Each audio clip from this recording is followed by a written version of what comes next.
Sakshi Sethi, consultant obstetrics and gynaecology, metro group of hospitals, Palam Vihar. और आज हम बात करेंगे कि इन इस डिफ़िकल्ट टाइम ऑफ कोरोना में हम अपनी प्रेगनेंसी को कैसे मैनेज कर सकते हैं। तो सबसे पहले जो जनरल प्रिकॉशंस आप लोगों को लेनी है उसमें इंक्लूड होता है सबसे पहले कि बार बार अपने हाथ को वॉश करें, फ्रीक्वेंट हैंड वॉशिंग होना चाहिए अराउंड 20 सेकेंड्स के लिए। Secondly, you should not be touching your face very frequently, that includes your eyes, nose and mouth. You should not be touching that. You should not be touching any other foreign surfaces also, जैसे table हो गया या door knob हो गया, गाड़ी का दरवाज़ा हो गया, इन सब चीज़ों को भी हाथ नहीं लगाना है। Thirdly, and the most important thing which you have to keep in mind is social distancing. So pregnant females are already a little immunocompromised. So they having chance of infection would definitely be more.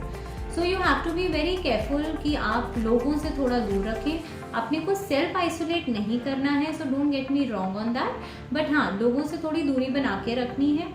और उसके अलावा जो चीज़ हमारे mind में, जो मेरे patients मुझसे बहुत रेगुलरली पूछते हैं कि मैम इस टफ टाइम में, कोरोना के टाइम में, क्या हमको एंटीनेटल विजिट्स पे आना है, क्या हमें हॉस्पिटल विजिट करना है। So yes, it is very much important for all of you to visit the hospital. It is very mandatory because pregnancy में जो हमारे टेस्ट हैं, जो हमारे अल्ट्रासाउंड्स हैं, उनका एक पर्टिकुलर टाइम पीरियड होता है जिनको हम उसी टाइम पीरियड में करा सकते हैं। तो बहुत ज़रूरी है कि आप अपने डॉक्टर से मिलें और ये इन्वेस्टिगेशंस करवाएं। पर उसके साथ साथ जो आपको बहुत ध्यान रखना है कि whenever you are coming to the hospital, you have to properly cover yourself, wear a proper mask, cover your hair. You should also wear gloves so that आप कोई unnecessary surface को टच ना करें। दूसरा कि जब भी आप हॉस्पिटल आएँ तो पहले से अपॉइंटमेंट लेकर आएँ और अपने अपॉइंटमेंट पर ही आएँ। उससे पहले आएंगे तो ज़्यादा समय तक वेट करना पड़ेगा, again you will be expose to the hospital more. So it is very much important to come to the hospital but take proper precautions. Crowding नहीं करनी है, गैदरिंग्स में नहीं जाना है, इस चीज़ का आपको ध्यान रखना है। उसके बाद जो एक और इम्पॉर्टेंट क्वेश्चन जो सबके माइंड में आता है कि अगर हम इमरजेंसी में आते हैं तो क्या अभी भी हमें वैसे ही देखा जाएगा जैसे हम पहले आते थे और देखा जाता था। So yes, emergency services are open 24/7.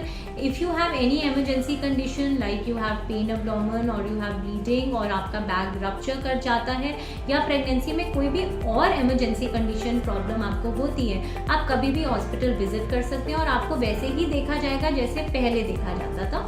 तो उसका वरी मत कीजिए।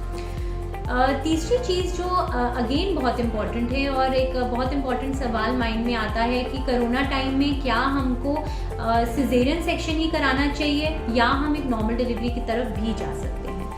So yes, normal delivery is very much possible. Caesarean is only indicated for obstetric reasons. अगर आपका बच्चा नीचे नहीं आ रहा है या फिर आपको ब्लीडिंग हो गई है या आपको प्लेसेंटा प्रीविया है जिसमें आपकी ऑल नीचे है और नॉर्मल डिलीवरी नहीं हो सकती, इन छोटी कंडीशंस में ही हम सिजेरियन सेक्शन को प्लान करेंगे। Otherwise you can very well always go in for a normal delivery.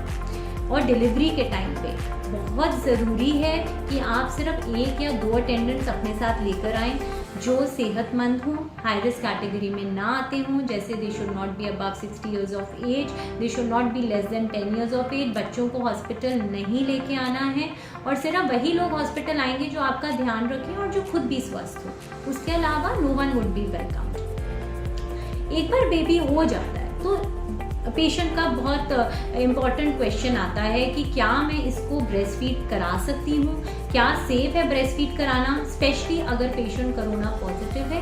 So yes, breast feeding is not contraindicated. Breast feeding आप करवा सकते हैं, लेकिन हाँ, आपको अपनी प्रॉपर हैंड हाइजीन, अपनी रेस्पिरेटरी हाइजीन का ध्यान रखना है। अपने हाथ वॉश रखने हैं जब भी बेबी को टच करें और फेस मास्क पहन के ही बेबी को हमने फीड कराना है। और अगर बाई चांस ऐसा होता है कि पेशेंट की तबीयत बहुत ज़्यादा ख़राब है और बहुत सिवियर कोरोना है उसको, तो वो अपना ब्रेस्ट मिल्क एक्सप्रेस करके भी दे सकती हैं और घर वाले या हॉस्पिटल स्टाफ कोई ना कोई आकर बेबी को फीड ज़रूर करवा सकता है। तो इस चीज़ का भी ध्यान रखना है। उसके अलावा जो चीज़ सबसे इम्पॉर्टेंट है इस टाइम में कि हम लोग अपने अपने हम लोग एंग्शियस ना हो, हम लोग पैनिक ना हो, हम लोग इस चीज़ से घबराएं ना, क्योंकि देखिए इस समय पे बहुत ज़रूरी है कि हम सब एक दूसरे का हाथ पकड़ के इस मुश्किल कड़ी से निकलें। तो इसके लिए बहुत ज़रूरी है कि you have to be very very calm and composed. आप क्या कर सकते हैं इसके लिए, आप डेफिनेटली एक प्रॉपर घर में रूटीन चला के रखिए, जिसमें आप मॉर्निंग में टाइम से उठें, अपना डेली रूटीन करें, 2 आवर्स पे कुछ खाते रहना है, खूब सारा पानी पीना है, फ्रूट्स एंड वेजिटेबल्स खाने हैं बहुत ज़्यादा, ताकि आपको वाइटामिन मिले और आपकी इम्यूनिटी भी बूस्ट हो। Exercises and yoga are again very necessary, so you have to do all these things. उसके अलावा न्यूज़ थोड़ा कम देखें, क्योंकि न्यूज़ में अगेन बहुत ऐसी चीज़ें होती हैं जो काफ़ी नेगेटिविटी लाती हैं। तो न्यूज़ देखना ज़रूरी ज़रूर है, लेकिन उसके साथ साथ उसमें ब्रेक्स होने बहुत ज़रूरी हैं। अगर आप कोई हॉबी लाइक करते हैं, जैसे सिंगिंग, डांसिंग, आर्ट या कुछ भी, तो आपको इस टाइम में उसको भी परस्यू करना चाहिए।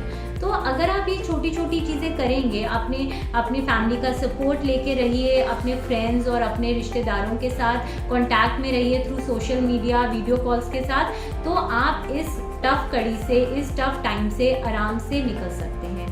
So that's why friend, you should stay home, you should stay healthy, and I wish you all the best for your pregnancy and childbirth, and have a happy and a healthy one.